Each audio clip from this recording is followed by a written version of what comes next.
Hello, I'm Jane from Calm Therapy, and welcome to Conversations with Calm Therapy.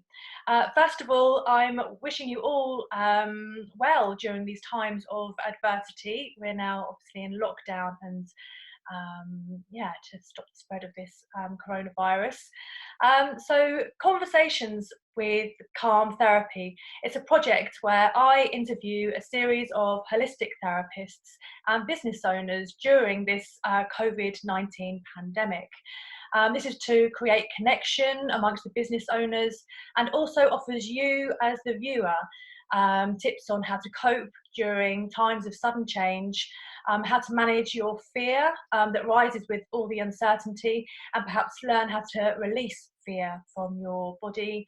And also, I'll be asking each interviewee about any useful rituals or activities that we can add to our daily routines whilst we are in lockdown. So today, my first guest on this project is Sarah Weller. Sarah is a qualified parenting consultant and a family relationship coach. So I can't think of a better first guest to have, especially as we've literally gone into lockdown, and many people are now in this new environment of being together for quite some time. So hello, Sarah, and welcome. Hello, Jane. Thanks so much for having me. My pleasure. So I'd just like you to maybe just introduce yourself a little bit, give a brief background about yourself, and then more about the work that you're doing now. Yes, absolutely. Hello to those who are watching. So Jane introduced me as a parenting consultant and family relationship coach. I help families become fully functional, and what by that I mean help families communicate as well as they can to overcome challenges and build connection, so to boost good mental health and well-being amongst the family. My background is I'm a mum of 4, they're all teenagers now. And within being a mum, I've experienced my own challenges, particularly with my own children, 2 of which have had their struggles, particularly in their teenage years. And then I worked in a residential care home for young adults with acute mental health difficulties before transitioning into the homelessness sector, supporting young mums with babies and toddlers. So I think not only my experience as a mum, but my practical experience on the front line, and then all my sort of studies and in my child development, child psychology, my NLP, I've brought it all together and wrapped it in a package called The Weller Way. Brilliant. Thank you, Sarah.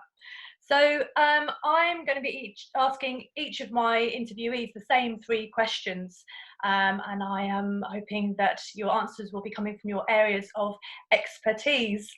So my first question is, we are going through unprecedented times of sudden change. How might we maintain a positive outlook and a feeling of connection whilst we are in this time of isolation and now lockdown?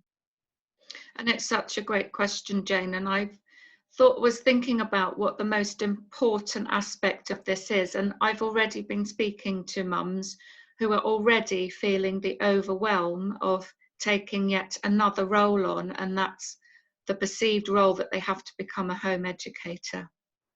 And that's tough. And what I want to say is that I think I want to encourage parents to be very clear on what their role is through this. And your role is to create a safe and secure environment of connection in the home. And if you try to be everything and provide everything and be everything to all, you will struggle. So unless you are a teacher, I would really encourage you not to try and think that you have to be a teacher, but use your strengths. So if you're trying to help a little one with, say, for example, maths homework, and your strengths are not maths, then look for somebody else that can help. And that might be an older sibling or a dad or someone else that you could contact via, Skype or whatever, because I really don't want the education part of it to ruin the connection that you have with your child. So if your strengths are things like cooking, gardening, art, things like that, being creative, use those, because there's so many different educational opportunities within those. You know, even measuring out ingredients, we all know, is a simple maths lesson in itself. You know, organized shopping to a budget and working out, you know, how much you can spend and what everything costs. That's a maths lesson in itself. So think about how you can use normal life skills to deliver the lessons, rather than those online lessons becoming stressful. Brilliant. That's an amazing answer, Sarah. I think connection and not taking everything on, not feeling responsible for, you know, overwhelm is very important. Thank you. So question 2, it's known that fear can have a negative impact on the body. How might people release themselves from this fear to help to reduce mental and physical health issues in the long term?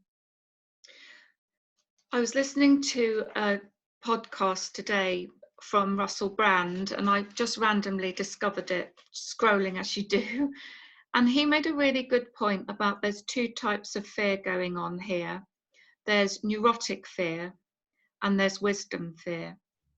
And I was beginning to think about what that meant, and he's very right, because neurotic fear is driving this bulk buying, which is depriving other people of, you know, essentials. It's driving a feeling of being really scared. It's driving scarcity, Yeah. whereas, and that affects our state, as we know, which we role model and pass over to our children just in our sort of body language. And then he talked about wisdom fear. And what is wisdom fear? And I've written a blog, and I think it's about going back to our real basic needs. You know, going at the bottom of the Maslow, finding safety, security within the home. It's all about basic things like washing our hands. That's wisdom fear. Encouraging our children to wash their hands, singing things like happy birthday. That's the 20 seconds if we sing that twice. So it's understanding what sort of fear, first of all, we're running and where we are on the fear cycle. Are we in denial still? Are we angry about it? You know, where are we, and how can we transition our fear into more of an acceptance state? And then once we have an acceptance state, we can start becoming creative and finding silver linings in things and looking for opportunities. But the only way we're going to get physically out of our bodies is, and everyone I'm sure who you'll interview will say this, is breath work. Yeah. We have to breathe to realign our sympathetic and parasympathetic nervous systems. Definitely. I'm sure all your therapists will say that's the first thing. Yeah.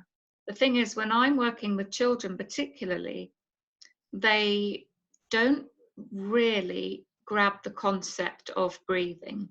So when we're working with children, we can make it really fun. We can use lion's breath, for example. You know, if children are scared, do that big sort of you know, lion's breath to get it all out. That's very, you know, playful. We can use the hand breathing, tracing our fingers up our hands. That's a really nice one for calming state, whereas the lion's breath is better for letting go. So courage and fear both sit in the gut. So we have to do really deep belly breathing and connect it with our belly. Courage sits at the back and fear sits at the front. So what we want to do is try and breathe our courage through our bellies out to the front. And then I'm doing a herbal medicine course, and the one really easy thing you can do to ease anxiety and fear and reset your system is drink lemon balm tea. Oh, fantastic. Lemon balm as a herb is really a chill pill for the vagus nerve. So it really soothes our vagus nerve that runs up from our guts to our brain. And I know it works because I've tested it on numerous people who've been in high states of anxiety, including myself. And if you start the day off with the lemon balm tea, I can assure you that you will not feel so anxious. It's a great herb. That's fantastic. That's a really good tip as well, Sarah. Thank you. That was going to lead on to my next question, really. Based on your experiences, can you suggest any useful rituals or activities that we can add to our routines to support us during lockdown? I think in terms of a psychological routine, there's two which I'd really recommend. One is very well known. It's a gratitude practice. Mm-hmm. It's really, really important because, again, it gets our psychology out of a fear state into more of a thankful state. It rewires our neural pathways. So practicing gratitude, finding 3 good things about today is really, really helpful. Going out into the garden and doing some mindful nature listening is really, really useful. So being quiet, not talking, just listening to birds, looking at the colours of the blossom on the trees, picking up any other sounds or smells, and just resting in nature for about 5 minutes can be really, really super helpful. And even little ones can do that. You might have trouble keeping them quiet, but little ones can do it. And the third thing is to do a really simple CBT exercise. And even I think smallies can do this if their minds start running away with them. And that is using the premise of what if this happens? Mm-hmm. And then the premise, then we do this. So breaking the worries down into what if, and acknowledging that there is that worry and it's okay to worry, then we will do this. So children love having a plan, even if they know that we are responding. And even if we say to them, I don't know what we'll do, but I will find out, rather than sort of closing down their questions and worrying ourselves what we're going to say, is use that technique of I don't know, but I will find out, and I will think about it, and I'll get back to you on that one. So what if, then? Really simple CBT strategy. Brilliant. Thank you, Sarah. That's going to help a lot of us, I think, and to manage children's expectations. That's kind of the way to go forward, isn't it, in this time? It is, and not putting that thing on that you are your children's entertainer.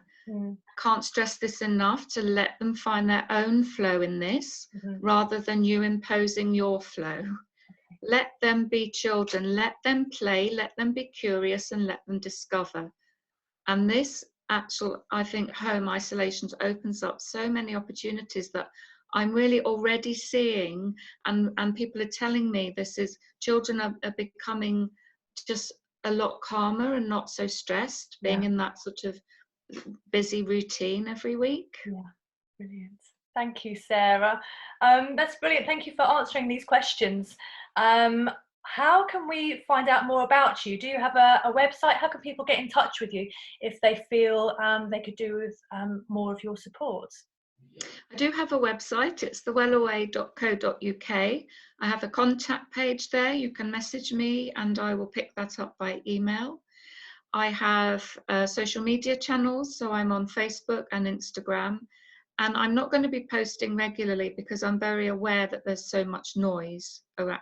But I will, if I think of really useful little tips, I'll put them on my social media channels. So I'm on Instagram, _wellaway, and I'm on Facebook as The Well Away. I've also actually just uploaded yesterday a blog, which is my holistic advice for families during this time. It's quite a lot of sort of things that we've talked about today, but in more detail. So you can find that on my website too.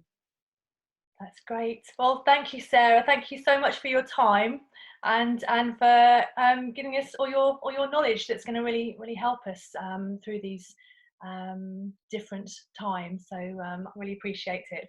Thank you. Thank you, Jane, and good luck with this series. It's great. And I'll be watching all the other interviewees as well. Brilliant. Yes. Okay. Well, I'm going to stop the recording now and say thank you to everyone for watching as well. And I'll be posting this up on YouTube and putting it through social media.